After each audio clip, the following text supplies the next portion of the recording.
네, 오늘은 여호수아 8번째 시간이고, 여호수아라는 인물을 살펴보는 대목은 마지막 대목입니다. 찰스 스펄전 목사님은 우리 신앙에 있어서 거듭나고 회심하는 것이 한 영혼이 예수님을 믿기로 결단하고 그렇게 주님 앞에 헌신하는 것이 신앙의 출발점이지 끝이 아니다. 근데 많은 성도들의 모습이 마치 회심하고 교회의 일원이 되면 마치 신앙생활의 모든 것을 다 배운 것처럼 그렇게 오해하고 착각하면서 더 이상 신앙생활에 진전이 없는 모습을 보면서 굉장히 우려하는 그런 말씀을 전하곤 하셨습니다.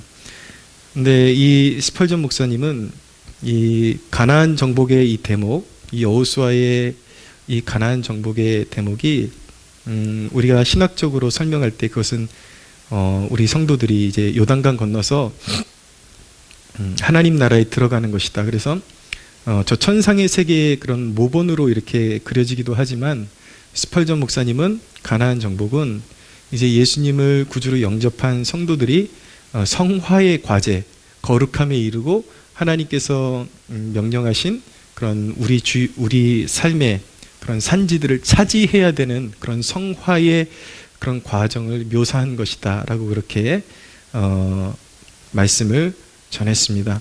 저도 거기에 동의합니다. 두 가지 의미가 다 있다라고 말씀드릴 수가 있어요. 가나안 정복이라는 것은 우리가 천성에 들어가는 그런 어떤 그림자격인 그림을 보여주는 것이고, 또 하나는 우리가 예수님 믿고 나서 그런 산지들, 정복되지 않은 산지들을 우리가 이제 천국 갈 때까지 정복해야 될 과제가 있다라는 것을 보여주는 대목이기도 한 것입니다.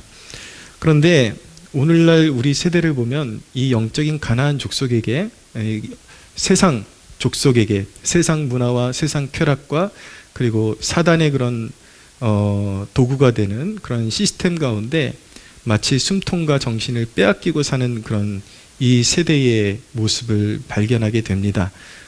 누구 하나 정말 참된 신앙인을 발견하기가 너무 힘들 정도로 교회에 발은 딛고 있지만 정신세계, 그들의 문화적인 습관 이런 것들은 거의 이교도적이고 이방 백성 같은 그런 모습을 보게 됩니다. 그런 세대 가운데서 오늘 여호수아 말씀을 읽게 되면은 굉장히 우리에게 도전이 되고 한 위대한 인물의 그런 말년을 발견하게 됩니다. 오늘 읽은 대목은 이제 여호수아가 하나님 앞에 가나안 정복이라는 위대한 그 영적 사업을 온전히 수행을 하고 이제 여호수아가 110세에 하나님 앞에 부름을 받아서 죽음을 이제 맞이하게 되는데 거의 이제 말년에 죽음을 앞두고 고별 설교와 같은 설교를 하는 대목인데, 이스라엘 백성들을 모아놓고 이렇게 설교하는 여호수아의 모습에서 이제 죽음을 얼마 남기고 있지 않은 그런 시기 가운데 설교하는 여호수아의 모습 속에서 정말 위대한 승리자의 모습을 발견하게 되는 것입니다. 여호수아의 인생을 곱씹어 보면 그는 하나님 편에 서서 끝까지 싸웠던 사람이었습니다. 그리고 주저하는 이스라엘 백성들, 가나안 백성들이 철병거가 있고 거인족들이 있고 너무 장대하기 때문에 정복하기를 두려워하고 있는, 그리고 주저하고 있는 이스라엘을 격려하고 그리고 용기를 주어서 그 가나안 땅을 정복하도록 했던 사람이 여호수아인 것입니다. 그리고 가나안의 그 우상 문화와 음란한 문화를 막아서는 파수꾼의 역할을 평생 동안 감당했던 사람이었습니다. 그렇게 위대한 과업을 이루고 하나님의 백성들을 이끌어서 마침내 구원으로 이끄는 그리스도의 모형으로서의 삶을 살았던 사람이 바로 여호수아였습니다. 그런데 오늘 본문에 보면은 이스라엘의 영적인 상태가 그리 좋지 못했다라는 것을 발견하게 됩니다. 뉘앙스가 그것이 확연하게 드러나고 있습니다. 다시 한번 14절부터 제가 읽을 테니까 눈으로 따라오면서 그 느낌을 한번 보시기 바랍니다. 그러므로 이제는 여호와를 경외하며 온전함과 진실함으로 그를 섬기라. 그러므로 이제는 진실함으로 그를 섬기라. 너희의 조상들이 강 저쪽과 애굽에서 섬기던 신들을 치워버리고 여호와만 섬기라. 여호와만 섬기라. 만일 여호와를 섬기는 것이 너희에게 좋지 않게 보이거든 너희 조상들이 강 저쪽에서 섬기던 신들이든지 또는 너희가 거주하는 땅에 있는 아모리 족속의 신들이든지 너희가 섬길 자를 오늘 택하라 라는 이 말씀의 뉘앙스를 여러분들 보시면 어떤 게 느껴지십니까? 이스라엘 백성들이 굉장히 하나님 앞에 정함이 없고 갈등하고 있다라는 것을 캐치할 수 있으실 것입니다. 이스라엘 백성들은 하나님의 축복을 받아 누리면서도 애굽에서 섬기던 그 우상들을 은연중에 그리워하고 은연중에 섬기던 사람들도 있었습니다.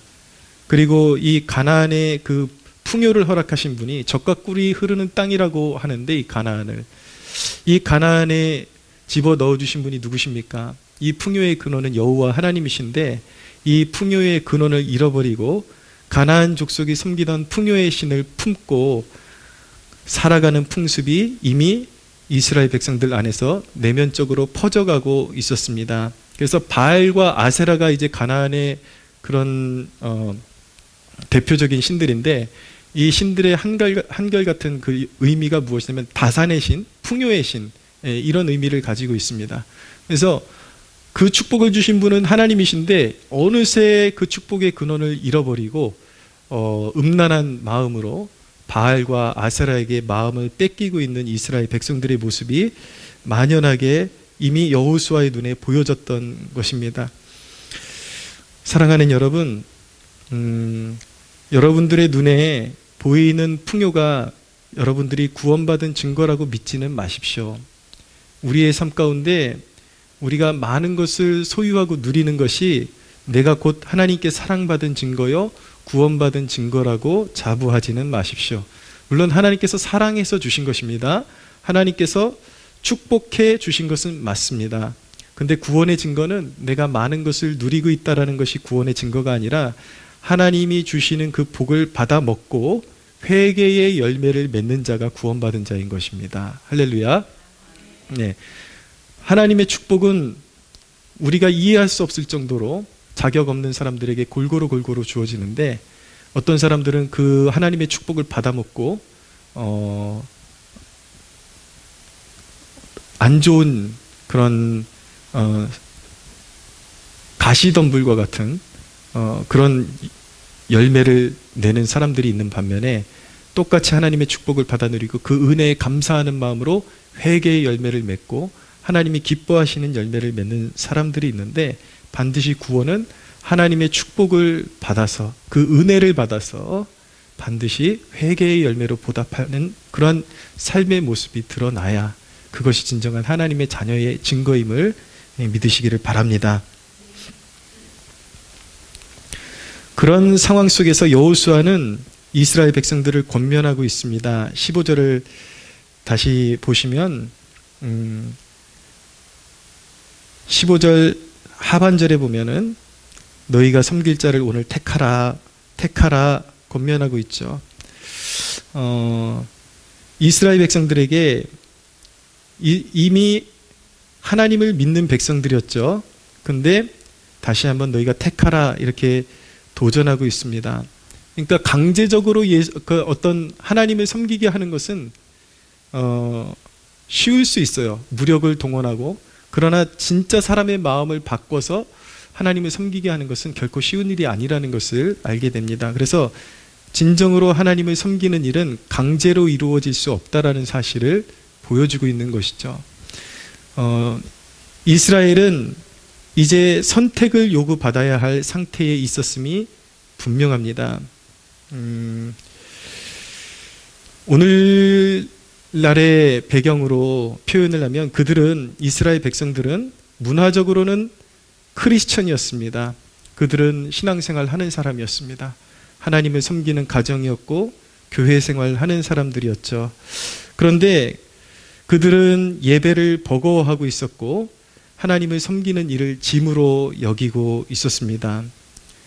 그들은 까다로운 여호와 신앙보다 하나님을 섬기는 신앙보다 육신의 편의를 채워주는 가나안의 신들 그리고 가나안 사람들이 사는 방식의 매력을 느낄 수가 있었습니다. 그래서 매력을 느끼고 끌려가고 있었던 것입니다.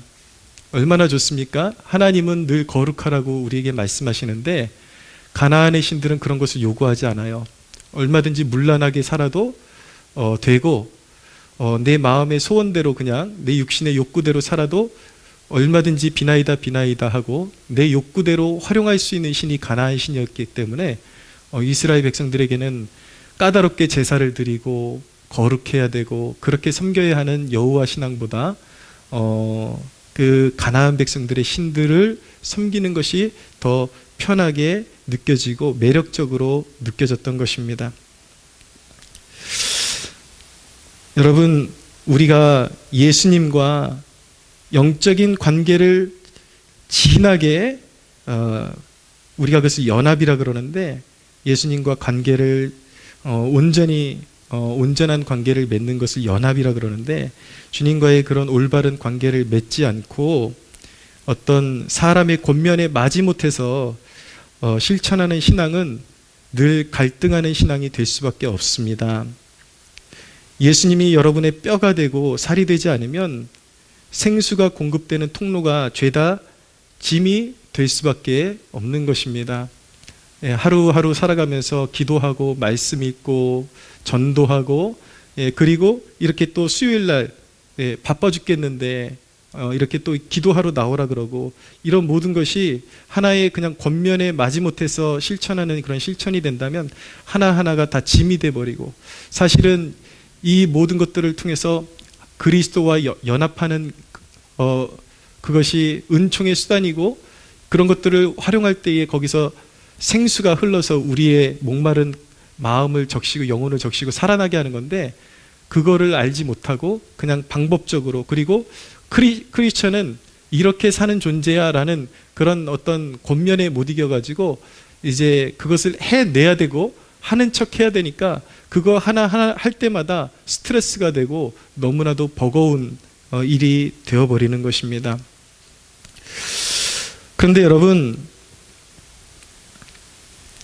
여러분에게 정말 예수 그리스도가 전부라는 고백이 있어야 하고 여러분이 그리스도를 떠나서는 아무것도 세상에서 누릴 수 있는 것이 없다라는 그 절대적인 믿음을 소유할 수 있어야 하는 것입니다.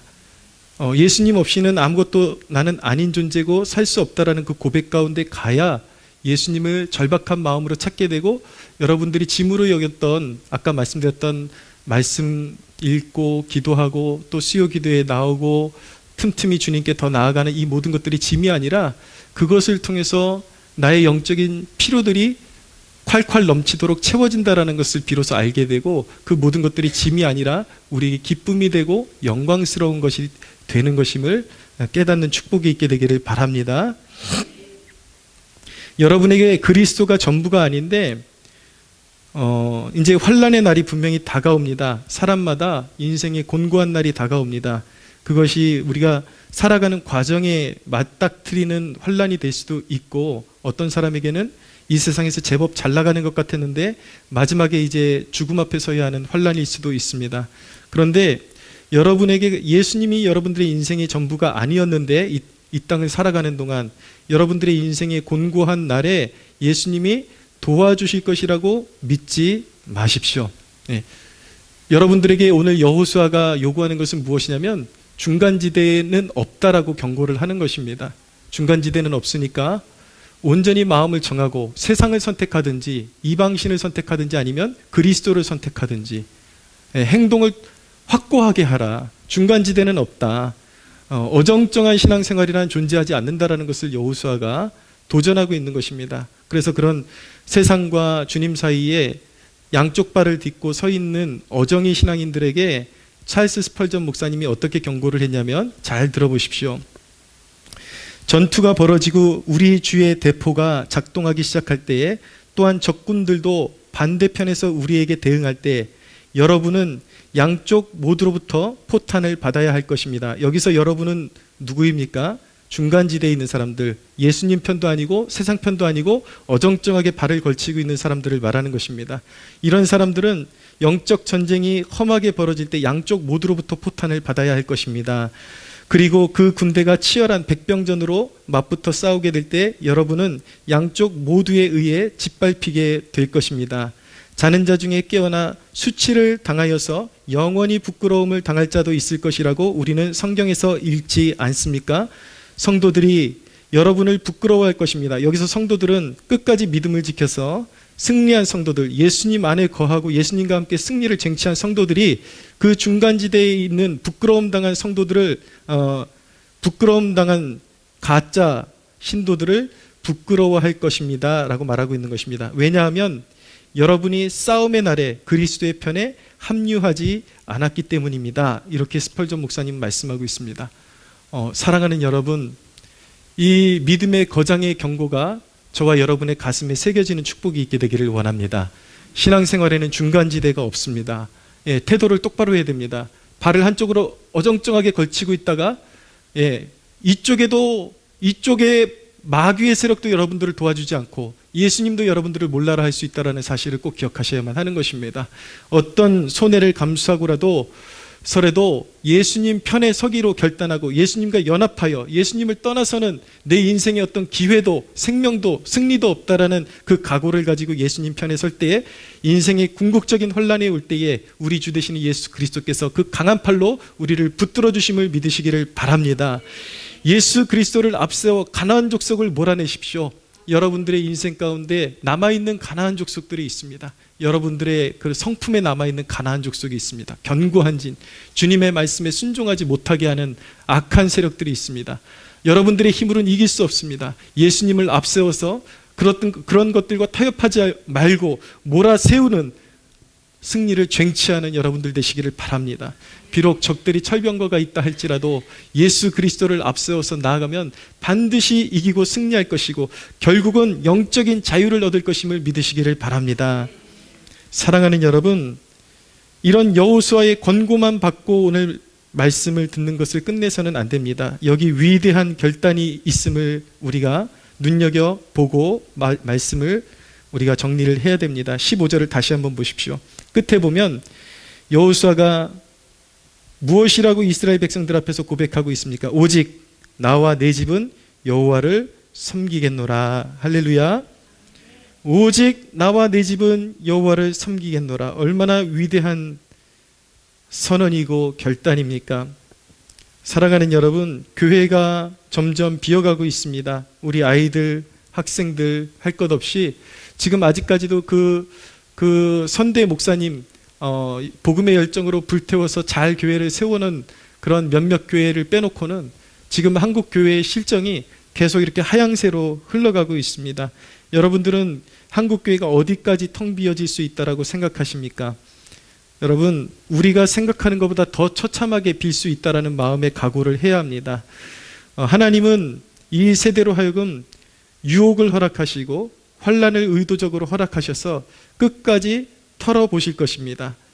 마치 하나님은 한국 교회가 큰 축복의 시기를 지나서 몇이나 진짜로 예수 그리스도께 뿌리를 내렸나 확인하시는 시즌 같습니다. 다시 말씀드리면 한국 교회가 1907년도에 대부흥도 있었고 그런 놀라운 그런 이력을 가지고 있죠. 한국 교회가 세계 기독교 역사에 존재하지 않는 급성장이 한국 교회에 있었고, 이 나라의 70년대부터는 이 나라의 대학가에 이 나라의 엄청난 그런 젊은이들의 그런 회심과 주께로 돌아오고 80년대에 그런 대학가에 젊은이들이 주께로 돌아오는 역사들이 일어나고 수많은 교회들이 세워지고 부흥하고 성장하는 축복을 맛보았습니다. 하나님께서 그렇게 큰 축복의 시기를 허락하셨는데, 그래서 한국교회만큼 교세가 크고 민족적으로 정말 하나님을, 예수님을 많이 믿는 민족이 흔치를 않습니다. 그런 축복의 시기를 지나서 이제 하나님은 한국교회를 흔들어 보셔서 정말 그 중에 다닥다닥 붙어있고 풍성한 포도 열매처럼 붙어 보이는 그런 한국교회를 의도적으로 하나님께서는 흔들리게 허락하셔서 그 가운데 몇이나 진짜 신도인지 하나님께서는 확연하게 드러내시는 시즌을 우리에게 허락하신 것 같습니다. 사랑하는 여러분, 세속화가 심해지면서 수많은 사람들이 이제 신앙의 가치 그리고 신앙의 그런 유익을 느끼지 못하고 이제 세상으로 떠나가는 것은 하나님이 허락하시는 시험 때라고 말씀드릴 수가 있습니다. 하나님께서 테스트 하시는 것이죠. 그렇기 때문에 우리는 오히려 또 한 가지 우리가 기대해야 되는 것은 무엇이냐면, 이 세속화가 심해지는 이 시기 가운데 진정한 알곡들이 드러나게 될 것이라는 것을 우리는 생각하고 기대할 수 있어야 하는 것입니다. 진정한 생수를 공급받고 뿌리내리고 있었던 믿음이 드러나게 될 것입니다.